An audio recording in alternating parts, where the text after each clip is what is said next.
Hello everyone, and welcome back to the channel. Tonight I have a story for you that will make you think twice the next time you browse through a thrift store. It's a tale about music, madness, and a melody that refuses to be forgotten. This is the story of the Melody of the Asylum.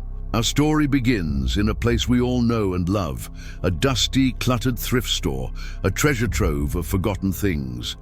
Amid stacks of old books and chipped porcelain, a young musician, let's call her Clara, stumbled upon something extraordinary. It was a piece of sheet music, its pages yellowed and brittle with age. The notes written upon it were strange, almost alien in their composition, yet they promised a melody of profound beauty and deep, haunting melancholy. Clara, a violinist with a passion for the obscure, felt an irresistible pull. She had to have it. She couldn't know, as she paid the cashier a few dollars, that this wasn't just old paper. It was a key, a portal to an abyss she could never have imagined. Back in the cozy confines of her sunlit apartment, surrounded by her plants and books, Clara placed the score on her music stand. Her violin, a beautiful instrument she had cherished for years, felt warm under her chin. As she drew her bow across the strings, the first notes filled the air. The melody was just as she had imagined, hauntingly beautiful, a lament that seemed to cry out from another time.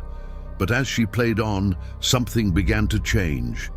The music wasn't just an auditory experience, it was physical. The air grew heavy and the afternoon light seemed to dim. Out of the corner of her eye, she saw the shadows in the room lengthen and twist into unnatural shapes, dancing in a silent, grotesque ballet.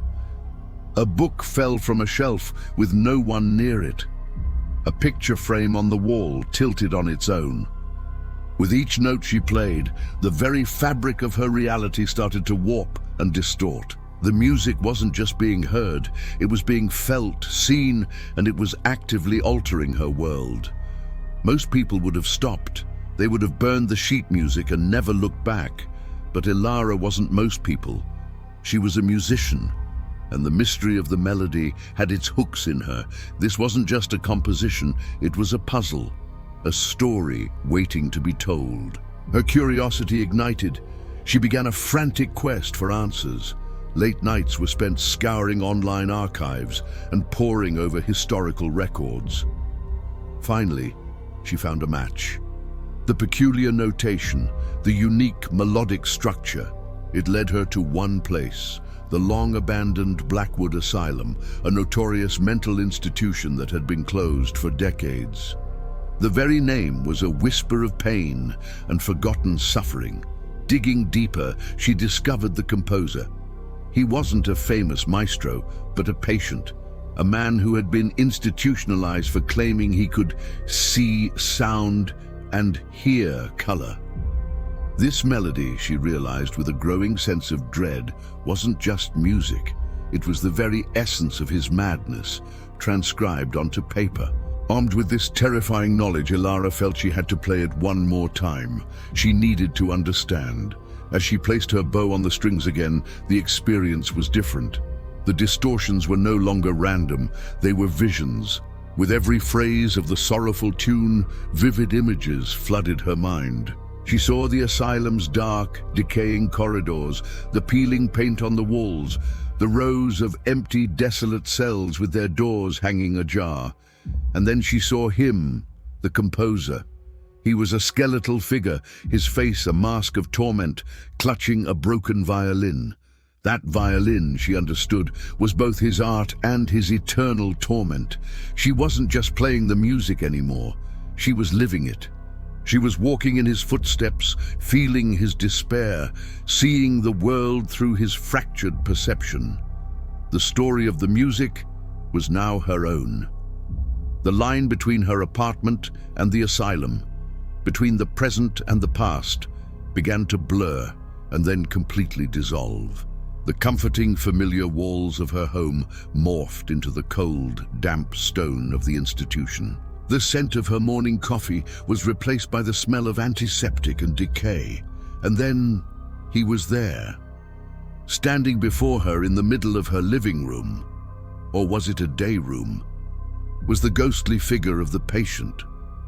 He held his broken violin, his bow moving across silent strings, perfectly mirroring her own movements. He wasn't threatening, he was inviting.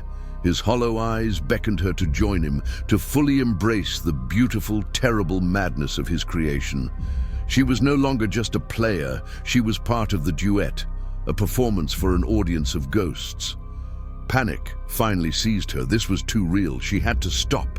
She tried to lower her violin, to pull the bow away from the strings, but her arms wouldn't obey her. They were no longer her own. An unseen force compelled her to continue, to play the haunting melody over and over, faster and more frantically. The music grew dissonant, distorted, a shriek of insanity echoing through the room. In that final, horrifying moment of clarity, the perspective pulls back. We see the truth. Ilara's cozy apartment is gone. She's in a small, white, padded cell. The window is barred. She is alone, her eyes wide with a terror no one else can see, her arms still moving, playing an imaginary violin. And the strange, distorted music we hear, it's not just in her head. It's the sound filtering out into the city, a new urban legend being born. The melody of the asylum had claimed its next musician. It had found its new home. Thank you so much for joining me for this descent into musical madness. If you enjoyed this story, please hit that like button and don't forget to subscribe and turn on notifications so you don't miss our next tale. Stay safe and always be careful what you find in the forgotten corners of the world. See you next time.